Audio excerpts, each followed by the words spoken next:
How to feel confident in treating complex patients. I want to be systematic.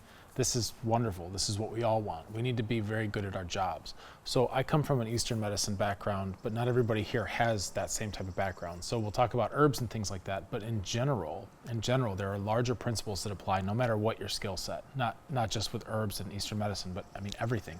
Because our big value is to be able to handle complex problems. Of course, like you can build a practice and you can have a lot of people coming in for very small issues. Like you can have people coming in with a little bit of carpal tunnel, or they get, some allergies in the springtime, or whatever it is, a little bit of back pain. You can put something together and you can have a great practice. I mean, most general practices kind of run like that. But when you hit a certain level, you need to be handling high value problems, which tend to be very complex, right? Because the more complex a problem is, and then you develop the skill to absorb that complexity, then there's a value transfer that happens there, right? So if we want to be able to play at a certain level of the game where we're solving big problems, then we need to not be afraid to like roll up our sleeves and get into the complexity. And this is the big kind of dance, is to be able to go into this complex area without getting overwhelmed and just surrendering to it. I don't know, it's crazy, I just don't know what to do, right? Which we've all been there. And the other side of that is to oversimplify it. Oh, it's just this, it's easy. I handle these kind of complex situations all the time. It's always this. This is the one root cause, right? I've been there as well. It's a dangerous line of thinking. So as usual, the best thing to do is to align yourself to reality. So I'm going to define complex first, okay? Because there's different types of systems. This is from systems theory and systems thinking. And a simple system is just very easy, just a mechanical, simple system. That's no big deal. Those types of problems are not big problems, they're not high value. As we get into complicated systems, now we have a lot of moving parts, right? So something simple could be a very simple little machine, like even a watch is even kind of complicated, right? But something even simpler than that, just a very simple thing like, hey, the Wi-Fi isn't working. Well, have you tried unplugging it? Okay. Have you, turned it on and off? There you go. Is the power out? Like simple troubleshooting, right? When we get to complicated, a lot of people get twisted up with complicated and complex. Complicated systems have a lot of moving parts, but those parts can be removed and replaced, and you can make something essentially new again that way. So like a watch, a car engine, right? These kinds of things. There's a lot of moving parts, but if one of them is broken or worn down, you can just replace it and put it back together. Complex systems have a lot of moving parts, but the parts also influence each other and change each other. And when you make changes in one part of the system, that will ripple into other parts. So, for example, like, my car, if I have a problem, maybe I have a gasket that's eroded, right? And now I'm leaking coolant all over the place. And we take the engine apart and we put the new gasket in, and now that's fixed.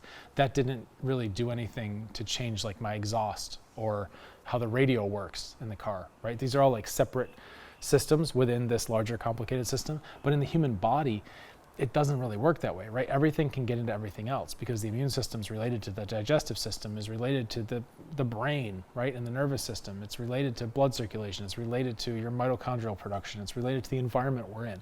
Everything has an effect.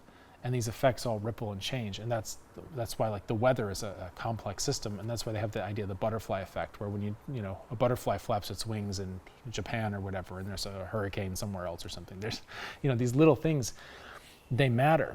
And it can be hard to predict this stuff, because one other feature that's really important to understand about complex systems is emergence, right? Emergence. And that is the property where you have different ingredients in a system and something unpredictable happens because of that, where the whole is much greater than the sum of the parts.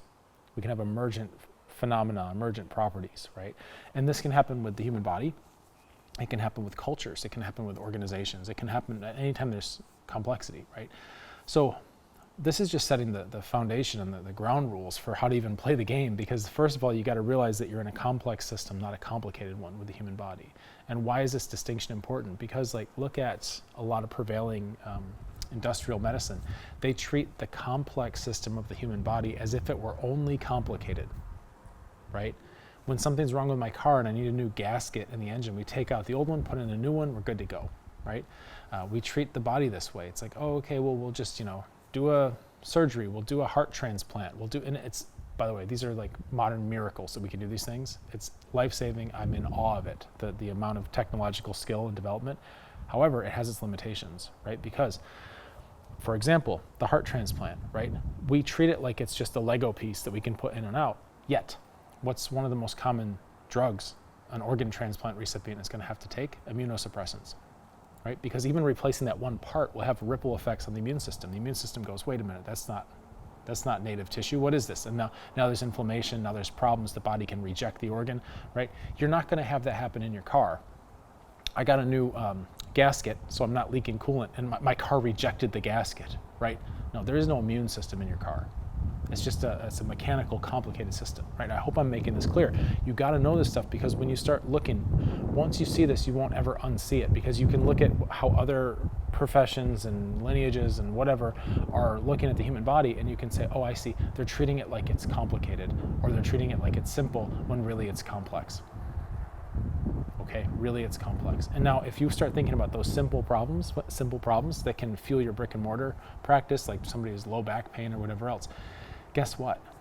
Sometimes problems really are simple, but for the most part, we have to understand the complexity. Even with a simple problem, like somebody has low back pain or sciatica or whatever it is, it could depend on how well they're sleeping that night. It could depend on the foods they're eating. It could depend on stored childhood trauma that's been psychosomaticized and is now living in a part of their body, right? There's so many different reasons beyond just some kind of mechanical explanation, a simple mechanical. And sometimes it is, right? Sometimes it is. But a lot of times there's more to it.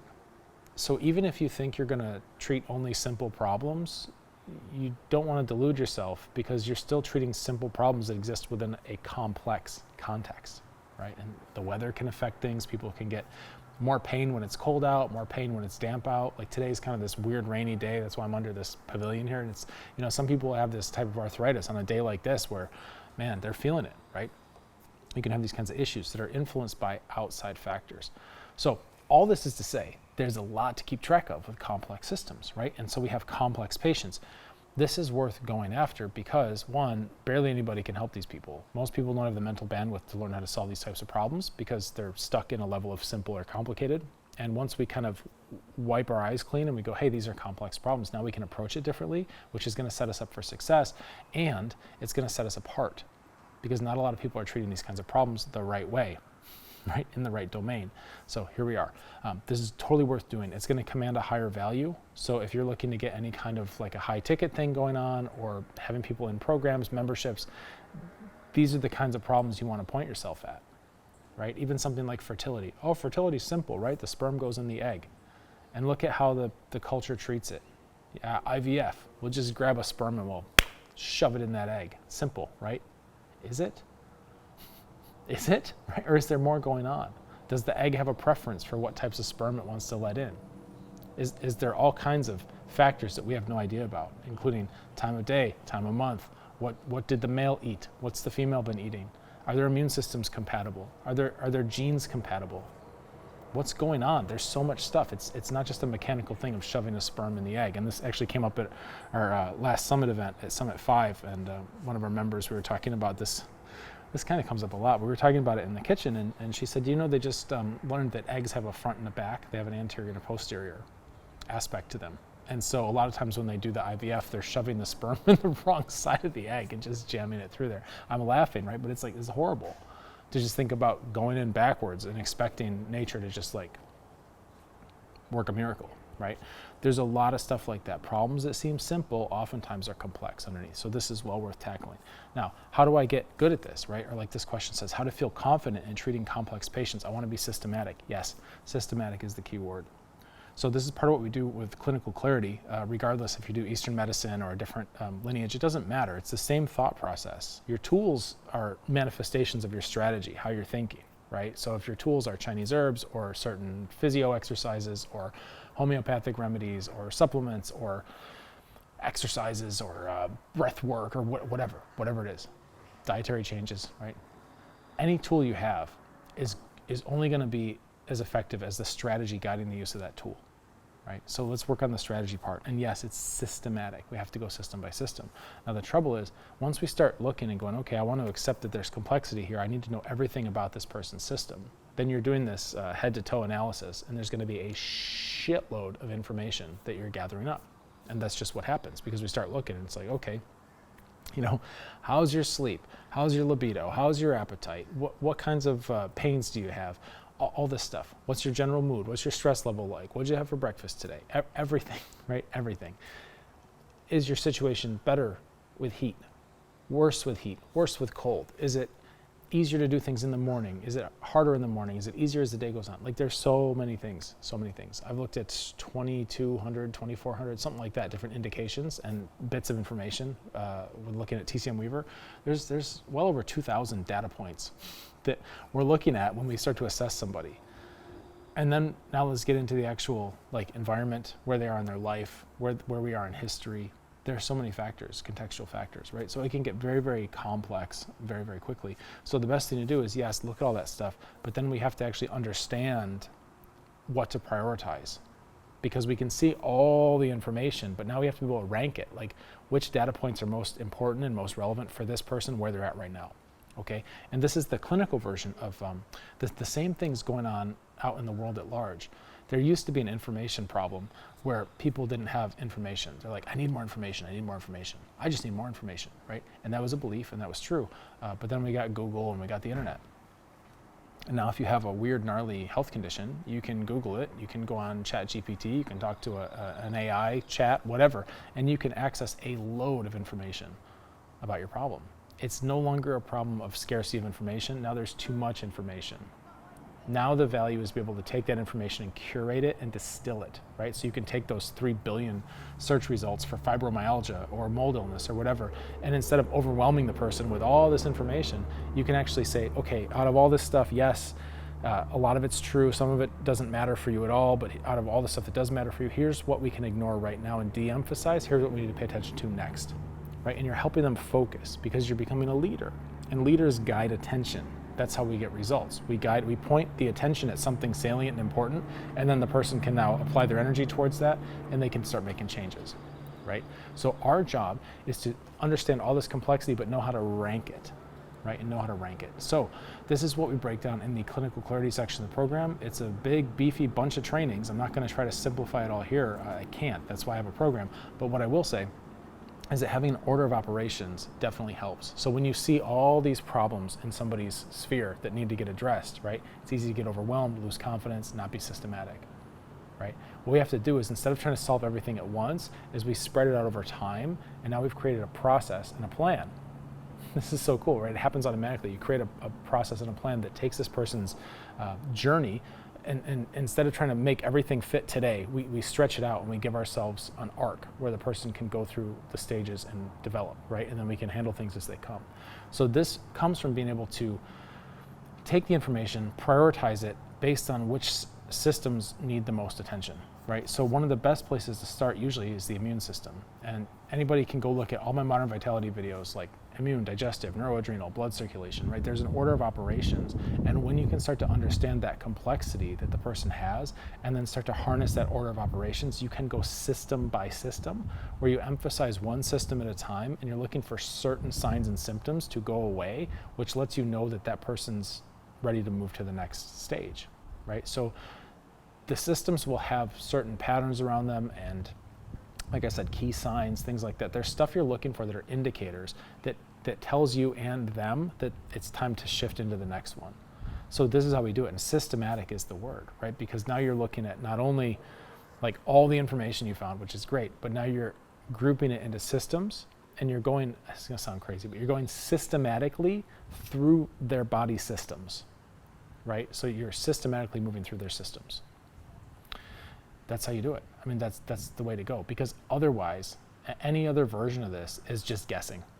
It's shots in the dark, it's shotgun approach, it's hoping on a silver bullet, like, oh my God, maybe methylene blue is gonna fix everything. You know, like, there's not many silver bullets, especially with complex systems. It's usually an aggregate result of doing the right things, kind of in the right order.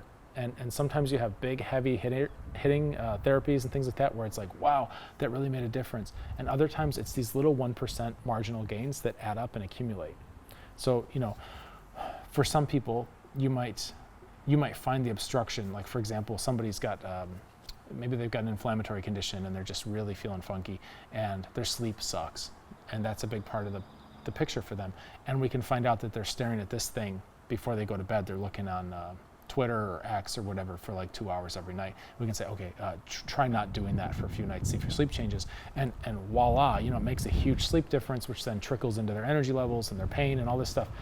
Cool. Like sometimes we can find those things, but for other people, something like that is going to be like just a marginal change where they're like, yeah, you know, I stopped looking at my phone, but my sleep still is pretty shaky, you know, so now we've got to identify all these other variables and just systematically go through like, okay, this one, this one, this one.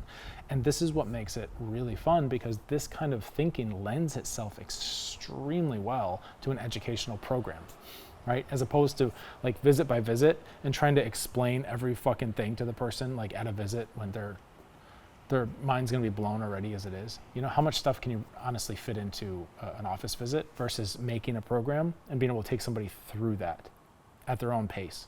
And then they can kind of go back when they need to and revisit former lessons and get something else out of them. So it's really cool, because this kind of thinking of like, I'm going to take these complex cases and I'm going to really do this, it actually lends itself really well to the business model and the structure of getting off of like fee for service anyway. It lends itself really well to high ticket, high term, like a year, you know, annual membership, like long term, medium to long term kind of stuff. It's great because it sets the expectations right. The person understands it's going to be a process, not just like one thing they have to do, and you're guiding them through the process. And of course you can iterate, right? So that's a big part of the clinical clarity training here, is to make it so that no matter what your tradition is or your lineage, you can use modular thinking and you can figure out, based on however this person's presenting, what system needs to be emphasized at the moment, which ones can wait, and then how to pivot when you get feedback. So if you do a certain thing and the person doesn't get the results you were expecting, or they backslide or whatever, you can now pivot and adjust. So you pretty much always know what to do next. You don't always know what the one right answer is going to be, right? But that's a question with a broken frame anyway. This is complex systems. But we can figure out what to do next. We can iterate. We can always be making improvements. And at the end of the day, that's really what people want. They want to start feeling better. They don't need to be perfect, but when they can get their life back, they are thrilled. They will love you forever. All right, hope that helps. Get to work.